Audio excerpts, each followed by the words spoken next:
Hello, bonjour. Alors, nous voici donc en direct sur le groupe Nouveau Regard sur ma vie de maman et en même temps sur Instagram. N'hésitez pas à me dire si vous êtes là, quand vous voyez les lives en replay. Alors là, j'ai mes filles derrière, donc il peut y avoir un petit bruit de fond de temps en temps. C'est ok. Et je remarque que j'ai aussi les voisins qui font un peu de bruit, mais ça, vous devriez pas l'entendre. Euh... je peux être... Je suis contente de faire ces lives du coup sur le groupe Nouveau Regard sur ma vie de maman. Je vois qu'il y a plusieurs personnes qui ont rejoint le groupe, donc ça me fait plaisir. Et puis n'hésitez pas à en parler à vos amis si vous avez, voilà, si vous connaissez d'autres mamans, d'autres femmes que ces lives pourraient inspirer, à qui ça pourrait faire du bien. N'hésitez pas à leur dire, à leur parler de ce groupe, à leur parler de moi pour pas pour faire ma promo, mais juste pour avoir vraiment un endroit confortable pour se retrouver, pour échanger et pour passer des bons moments ensemble.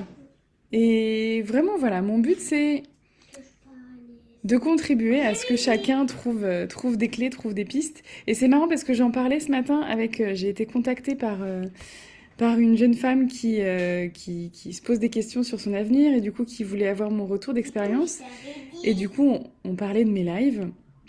Et l'idée vraiment de ces lives, c'est évidemment de me faire connaître parce que je pense que c'est important pour moi que les gens puissent me découvrir ainsi et donc sentir un peu mon énergie, tout ça. Et je pense que quand on choisit un coach, un psy, quelqu'un qui va nous accompagner d'une manière ou d'une autre dans notre vie, souvent c'est compliqué de choisir cette personne juste sur un nom ou sur un CV ou sur un descriptif sur internet ou même en regardant les avis des autres. Et quand on fait ça, en fait, on ne sait pas vraiment sur qui on va tomber. Quand on va traverser des expériences assez particulières, assez intimes finalement, avec quelqu'un qui va nous accompagner, qui va être à côté de nous, je pense que c'est chouette de pouvoir voir dans quelle énergie il ou elle est. Et c'est pour ça que je fais ces lives initialement, c'est pour que vous voyez en fait qui je suis vraiment et voir si ça vous appelle ou pas. Et je trouve que c'est beaucoup plus intéressant comme ça parce que au moins il y a pas de déception derrière. Ceux qui me rejoignent, les femmes qui me rejoignent après avoir vu mes lives, après avoir lu mes posts, elles savent qui je suis, elles savent comment je fonctionne à peu près. Et du coup, voilà, ça crée déjà du lien. Et puis, c'est aussi pour pouvoir mais semer en fait ces petites graines, donner des informations au plus de personnes possible. Et c'est pour ça que ces lives, ils sont gratuits, ils sont accessibles à tous. Et dedans, en fait, je fais pas de, j'ai pas de filtre en fait. Je me dis pas ah là là, ça faut pas que je le dise, ça faut que je le dise. Je vous dis, je vous dis très naturellement ce qui me vient, ce qui je pense être important pour vous, pour vous aider à avancer sur votre chemin. Si ça vous parle, c'est top. Si ça vous parle pas, bah c'est pas grave. Mais au moins, c'est vraiment, voilà, je sais que grâce à ça, il y a certaines personnes qui vont pouvoir grandir et c'est tout ce qui m'importe. Et de toute façon, ça n'enlève rien. Je pourrais vous dire tout ce que je veux dans ces lives. Ça enlèvera rien à la qualité et à la différence que ça fait quand on rentre dans un accompagnement. Parce que quand on rentre dans un accompagnement, il y a un engagement personnel, il y a quelque chose de beaucoup plus personnalisé, personnifié. Et on va aller voir voilà, qu'est-ce qui se passe pour toi spécifiquement, qu'est-ce qu'il y a comme blocage pour toi. Et ça va être beaucoup plus précis et beaucoup plus impactant. Et donc aujourd'hui, j'avais envie de parler d'un sujet sur lequel j'ai échangé en commentaire avec une maman, sur le fait de sortir de sa zone de confort. Parce que... Chut, les filles, hey, s'il vous plaît, un peu moins de bruit. Merci. Merci. Et c'est marrant, quand on leur parle fort, ils parlent fort. Quand on parle doucement, ils parlent plus doucement. Comment faire en fait quand on veut changer quelque chose dans notre vie, quand on veut sortir de sa zone de confort? Alors sa zone de confort, c'est une phrase qu'on utilise de plus en plus et je sais pas si c'est toujours clair pour tout le monde, mais l'idée c'est comment ne pas rester dans notre fonctionnement habituel. Si on a quelque chose qui nous dérange dans ce qu'on a dans notre vie, la seule façon de faire bouger les choses, c'est de bouger nous, comment on fait, comment on réagit, qu'est-ce qu'on met en place. Et donc pour ça, oui, c'est ce qu'on appelle sortir de sa zone de confort. Sortir de ce qui est simple à faire pour moi, ce qui est habituel, ce qui est classique, ce que je fais sans avoir à réfléchir et sans avoir à mettre de la conscience ou de l'attention dessus. Et pour moi, la première clé, il y a plein de choses pour sortir de sa zone de confort, plein d'étapes, on va dire, pour initier réellement un changement. Initier un changement, mais aussi le poursuivre, le tenir dans la durée et que ça devienne une nouvelle habitude. La première chose pour moi qui va être... Alors, il y a 2 choses. Déjà, ça va être la prise de conscience. La prise de conscience de... J'ai envie que ça change. J'ai vraiment envie que ça change, ça peut plus durer. Que ce soit dans mes relations de couple, que ce soit dans mes relations avec mes enfants, que ce soit dans mon entreprise, que ce soit dans plusieurs domaines, la première chose, c'est la prise de conscience. Là, j'ai envie que ça change. Et donc, ce qui va avec, c'est la motivation. Est-ce que j'ai vraiment envie que ça change? Est-ce que j'ai des motivations, des raisons de le faire qui vont me permettre de poursuivre dans les jours où ce sera plus difficile, qui vont me permettre de continuer de persévérer. Alors, sur Insta, on me demande qui es-tu et que fais-tu? C'est une belle question, très large. Alors, qui je suis? Moi, c'est Julie Mathieu, comme le nom l'indique. Qui je suis? C'est une question que je me pose beaucoup ces derniers temps pour comment je me présente. Et j'avais fait un post justement là-dessus hier parce que initialement, ma formation, elle est de sage-femme. Ensuite, j'ai fait formation de coach parental. Mais à côté de ça, j'ai fait beaucoup de formations en développement personnel, en plus ou moins en psychothérapie. Et là, je poursuis en psychothérapie avec d'autres outils aussi que je vais apprendre. Donc, il y a pas mal de choses dans mon bagage. Et ce que je fais actuellement, j'accompagne les femmes, principalement, à se sentir mieux dans leur vie, surtout dans leur relation avec les enfants, parce que c'est vraiment, moi, ma porte d'entrée. Comment on va aller prendre soin de soi, aller travailler sur soi à partir de nos relations avec nos enfants. Et c'est là où on peut revenir au changement. C'est la motivation qu'ont beaucoup des mamans que j'accompagne, c'est d'améliorer leur relation avec leurs enfants. Et ce qui fait qu'elles vont persévérer quand ce sera un peu difficile, quand il y aura des moments où elles en auront ras-le-bol, quand il y aura des moments où l'énergie est plus basse. Ce qui fait qu'elles vont persévérer, c'est justement cette envie, cette motivation d'améliorer les relations avec les enfants. Parce que c'est important pour les enfants, parce que c'est important pour elles, parce qu'elles ont envie de vivre au quotidien quelque chose de plus apaisé, plus joyeux, de se sentir fières d'elles, et qu'elles ont envie de transmettre certaines valeurs à leurs enfants, qu'elles ont envie de leur donner quelque chose dans leur bagage pour plus tard. Et donc ça fait partie des premières étapes, on va dire, quand j'accueille quelqu'un dans mon accompagnement, quel que soit le type d'accompagnement, c'est qu'est-ce que tu veux mettre en place, qu'est-ce que tu veux changer et quelles sont tes motivations derrière. Avec tes enfants, qu'est-ce que tu veux leur transmettre? Quelles sont les valeurs que tu veux transmettre, que tu veux nourrir? Et ça va être doublement important parce que du coup, ça va permettre de mettre du focus là-dessus. Et donc, tout ce qu'on met, là où on met notre attention grandit. Donc ça va permettre directement de faire grandir ça. Et ensuite, d'axer un peu plus sur ça et d'être motivé par ça, de se raccrocher à ça. Si un jour, je commence à sentir que avec mes enfants, c'est tendu, que je commence à m'énerver, que je commence à perdre patience, je peux me raccrocher à ça, me raccrocher à cette motivation et me dire, ok, qu'est-ce qui est vraiment important pour moi? Qu'est-ce que j'ai envie de transmettre? Qu'est-ce que j'ai envie de vivre? Quelle maman j'ai envie d'être? Quelle femme j'ai envie d'être? C'est aussi ce qui, moi, m'anime dans mon entreprise. Quand il y a des mois où c'est plus difficile, où il y a des moments où... il y a des moments où je peux avoir des baisses d'énergie, des baisses des doutes, en fait, tout simplement. Et des doutes, on en a dans tous les domaines de notre vie. Et On en aura toujours en fait. Ça fait partie de la vie. Il y a forcément des moments où on doute. Et heureusement, parce que c'est ce qui nous permet de prendre du recul, c'est ce qui nous permet de nous réajuster, c'est ce qui nous permet de revérifier. Chut, hé, les filles! C'est ce qui nous permet de vérifier qu'on est sur la bonne voie et qu'on est vraiment là où on a envie d'être. Donc oui, il y a des fois où j'ai des doutes.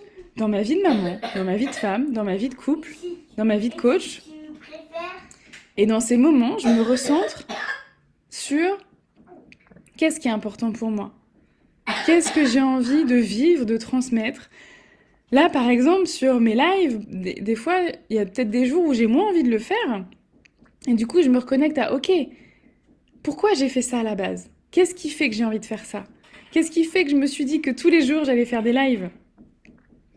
Même les jours où j'ai mes filles à la maison et qu'elles sont en train de jouer et rire derrière et que ça fait du bruit. Même les jours où il n'y a personne en direct, où il y a des mondes au début et tout le monde s'en va. Qu'est-ce qui fait que j'ai envie de poursuivre? Et parce qu'en fait, ça va au-delà de ça. Ce que j'ai envie de transmettre par ces lives, c'est au-delà de juste avoir quelqu'un qui va liker, qui va me mettre un petit commentaire ou qui va être là en direct. Bien évidemment que ça me fait plaisir. Bien évidemment que j'aime quand vous êtes là, quand vous intervenez, quand vous me posez des questions parce que c'est plus vivant, ça me permet d'interagir avec vous. Mais ce qui m'a motivée à faire ces lives, c'est pas juste ça. Parce que quand tu inities un changement, quand tu sors de ta zone de confort, dans l'attente d'un résultat extérieur à toi, t'es du coup dans la dépendance du résultat. T'es dans l'attente, t'es dans... En fait, t'es pas acteur, t'es pas puissant. T'es pas dans ta puissance quand t'es comme ça. Parce que du coup, tu donnes une partie de ton pouvoir à l'autre. Moi, par exemple, si je faisais mes lives juste pour avoir... je sais pas, on est au live 183, si je m'étais lancée là-dedans en me disant, ok, grâce à ces lives, au bout de 180 jours, j'aurai, je sais pas, 500 personnes sur mon groupe, par exemple, je pourrais me dire, ok, bah, j'ai pas réussi et du coup, j'arrête. Mais en fait, les motivations profondes que j'ai trouvées et qui me donnent envie de faire ces lives, qui me donnent envie d'améliorer mes relations avec mes enfants, qui me donnent envie de continuer mon activité de coach, c'est des motivations internes qui ne dépendent que de moi. Évidemment qu'il y a toujours des résultats sur l'extérieur parce que on est en lien, on est des êtres sociaux, on a envie d'avoir de l'impact sur les autres, on a envie de contribuer. Enfin, moi, j'ai envie de contribuer à ce qui se passe dans le monde. Donc, s'il y a 0 personne qui voit mes lives, bien sûr que ça me touche. Eh les filles, moins fort. Et c'est pareil avec mes enfants. Quand je fais des efforts, on va dire, quand je travaille sur moi pour améliorer nos relations, bien évidemment que j'ai envie que eux, ils soient heureux, qu'ils me sourient, qu'ils me disent qu'ils m'aiment et qu'on passe des bons moments ensemble et qu'on rigole. Mais il y a des jours où c'est pas le cas. Il y a des jours où ils sont en colère contre moi et ils me disent qu'ils m'aiment plus, que je suis une méchante, que je suis pas sympa, qu'ils ont plus envie de me voir. Il y a des jours où ils me disent ça. Mais déjà, je le prends pas en plein cœur parce que je sais que c'est la colère et que c'est leur façon de s'exprimer et que c'est pas ce qui... Enfin, voilà, que ce ne sont que des mots. Et c'est pas ça qui m'anime en fait. Ce qui m'anime réellement, ce qui me permet de tenir dans la durée, c'est qui j'ai envie d'être moi. Qu'est-ce que moi j'ai envie de donner, de mettre en place? Qu'est-ce qui est de ma responsabilité à moi? Comment j'ai envie de me sentir et qu'est-ce que j'ai envie de me dire en fait de moi dans 1 an, 2 ans, 3 ans, 10 ans, 20 ans à la fin de ma vie? J'ai envie de me dire que j'ai fait mon maximum et que chaque jour, j'ai essayé au maximum d'avoir des belles relations, d'être dans l'amour, d'être dans la tolérance, et dans l'amour et la tolérance de l'autre, mais aussi de moi. Parce que... et alors, je suis de religion chrétienne, hein, donc j'ai été élevée vraiment dans ce côté beaucoup pour les autres. Et pour autant, je pense que dans les autres, il y a aussi moi. Donc, je suis un maximum dans l'amour, dans la tolérance des autres et aussi de moi. Pour pas m'oublier là-dedans, parce que je pense que ça... Je sais que ça n'aidera personne si je m'oublie moi. Parce que ça va créer de la rancœur, ça va créer un déséquilibre dans la relation. Même si moi... Ça, c'est un point intéressant. Eh oh, ça va là? Même si moi, je me sentais complètement sans attente. Imaginons que je sois très très zen et pleinement dans ma puissance, pleinement confiante, oui, c'est ça, en moi. Alors, je n'en suis pas à ce stade encore de mon développement personnel, même si je grandis chaque jour. J'ai encore plein de choses à travailler. Mais même si j'étais à ce niveau-là, où moi, j'avais zéro attente, quand tu contribues à... Il n'y a personne sur le live, c'est pas grave s'il n'y a personne sur le live parce qu'il y aura des gens en replay. Et c'est pas ça qui compte. Euh, Même si... Du coup, ça m'a fait perdre le fil. Mince, je disais quoi?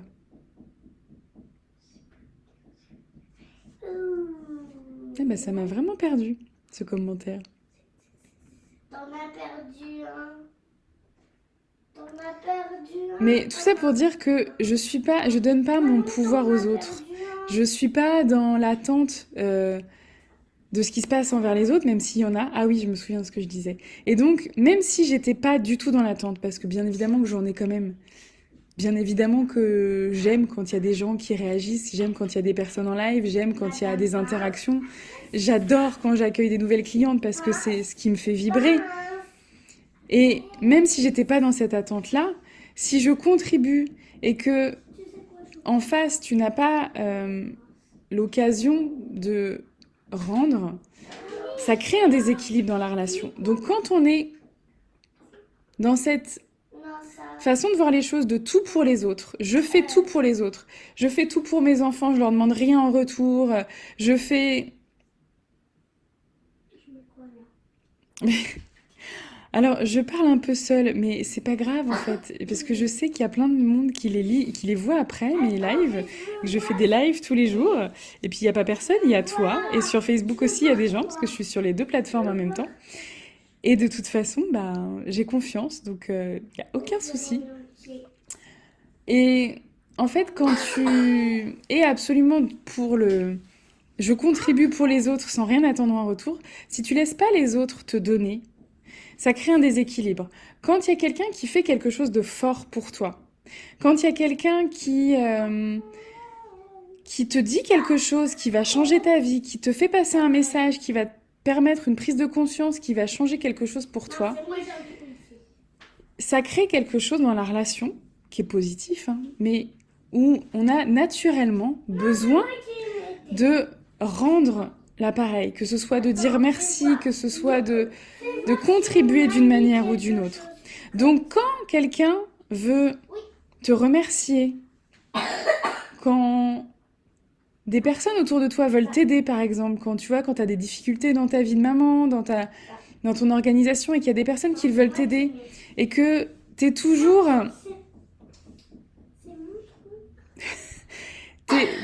quand tu es toujours dans... En fait, quand tu n'arrives pas à recevoir, quand tu refuses de recevoir, que ce soit l'amour des autres, les remerciements des autres, les compliments des autres, et j'en ai déjà parlé, c'est vraiment quelque chose d'important, tu empêches aussi les gens de te rendre ce que tu leur as donné. Et c'est pas une question de je te donne donc tu dois me rendre quelque chose, mais c'est ce qu'on appelle la loi de la réciprocité. Dans nos relations, quand il y a trop de déséquilibre, quand c'est toujours la même personne qui donne, ça met l'autre en position d'infériorité. Ça met l'autre dans une dette. Donc c'est tout autant important de s'aimer soi, d'être dans l'amour des autres et aussi d'accepter de recevoir l'amour des autres. Du coup, je me suis un peu éloignée de mon sujet de départ, de sortir de sa zone de confort. Et en même temps, ça en fait partie. Parce que je pense que quand tu inities un changement, quand tu veux sortir de ta zone de confort, en effet, tu as besoin d'accepter que parfois, ce sera dur, parfois tu n'y arriveras pas. Parfois, tu vas te planter. Parfois, tu vas douter. Parfois, il y a peut-être les autres qui vont te renvoyer une image de toi que tu n'aimeras pas. Parfois, tu vas même t'empêcher de faire des choses parce que tu auras peur qu'on te renvoie une image de toi que tu n'aimes pas. Et donc, pour avancer dans ce changement, pour continuer de sortir de cette zone de confort et pas retourner dans ce que tu connais, parce que souvent c'est facile en fait de retourner dans nos mécanismes habituels en fait, dans nos routines, parce que c'est ce qu'on connaît, c'est une certaine forme de sécurité.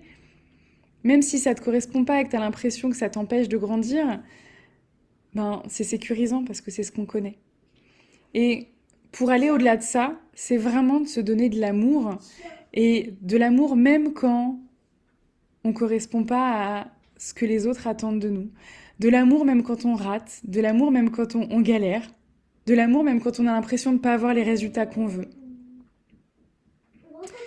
Et la dernière chose, on va dire, sur ce qui va nous permettre d'avancer dans ces changements, c'est d'aller voir en fait, encore une fois avec beaucoup d'amour, tout ce qui se passe à l'intérieur de nous, tous les endroits où on a des croyances qui nous limitent, on a des manques, des blessures, des choses qui nous freinent en fait. Et ça, bah oui, on peut les voir tout seul et on peut les voir avec un coach si ça nous aide et si on sent que tout seul on n'y arrive pas, tout simplement. Alors, Farah, tu dis, je savais pas, j'aimerais bien que tu enregistres le live. En fait, le live, il est automatiquement enregistré et il passe après en replay, donc il n'y a aucun souci. Merci. Voilà, je pense que c'est vraiment pour moi les grandes clés pour sortir de sa zone de confort. Ah si, il y a un dernier truc que je voulais dire. Je pourrais en parler des heures parce que pour moi, le changement, sortir de sa zone de confort, changer quelque chose dans sa vie, c'est tout ce que je fais vivre à mes clientes dans les programmes, dans mes accompagnements, et c'est vraiment quelque chose de multifactoriel en fait. Et il y a autre chose qui pour moi est très très important et qui pour moi fait que ça marche ou pas. C'est justement, pourquoi je dis justement, je ne sais pas, mais c'est le fait d'y aller pas à pas.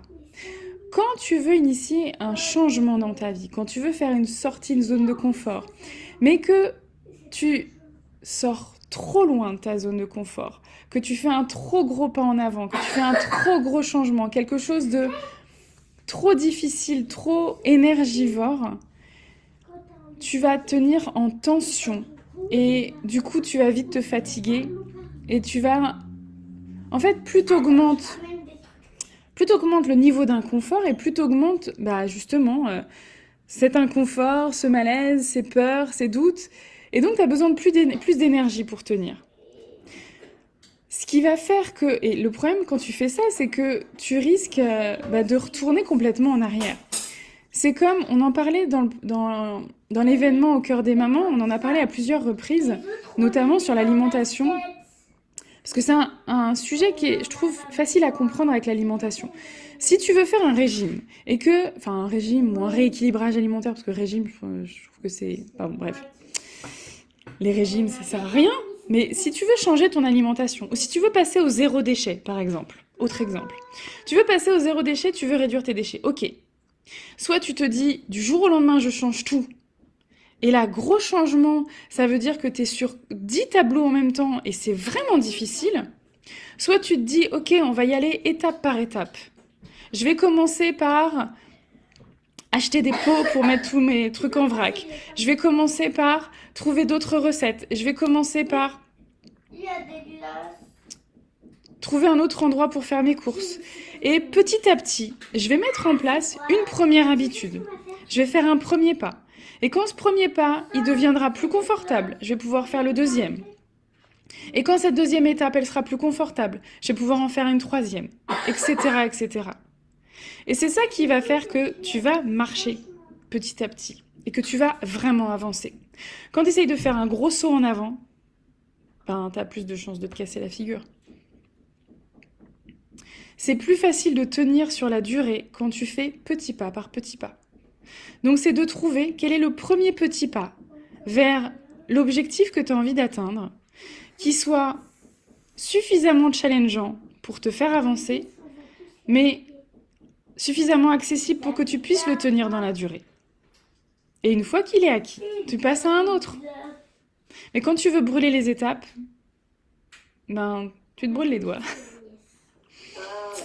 Voilà, ça va être tout pour aujourd'hui. C'est marrant, je pensais faire un live assez court, mais finalement ça fait 25 minutes, hein, comme quoi... Moi, on me lance sur un sujet, ça peut durer longtemps. Si vous voyez, quand vous verrez en replay, n'hésitez pas à me faire un petit commentaire, que je sache, parce que même si je ne suis pas, je suis pas forcément dans l'attente, mais j'adore avoir... Ben alors, hé, j'adore avoir vos commentaires, j'adore savoir que ça vous a parlé parce que, voilà, malgré tout, oui, comme dit Farah, je suis parfois seule sur mes lives et c'est ok. Mais du coup, ça me fait vraiment plaisir quand je vois que, voilà, que ça a fait quelque chose pour vous, que ça a contribué, que ça vous a susciter des prises de conscience. N'hésitez pas, si vous avez des questions, à les poser en commentaire. Et si vous avez envie d'en savoir plus sur mes accompagnements, vous pouvez me contacter en message privé sur mon agenda où vous avez les liens un petit peu partout sur les réseaux sociaux. Et je reprécise, comme toujours, que si je n'ai pas répondu dans les 24 heures, c'est que je n'ai pas vu le message parce que des fois ça tombe dans les spams et que je suis pas informaticienne, hein. Donc, donc voilà, n'hésitez pas à me relancer, à mettre sur un commentaire si je vous ai pas répondu. Je vous embrasse bien fort, je vous souhaite une belle fin de journée et je vous dis à bientôt. Ciao.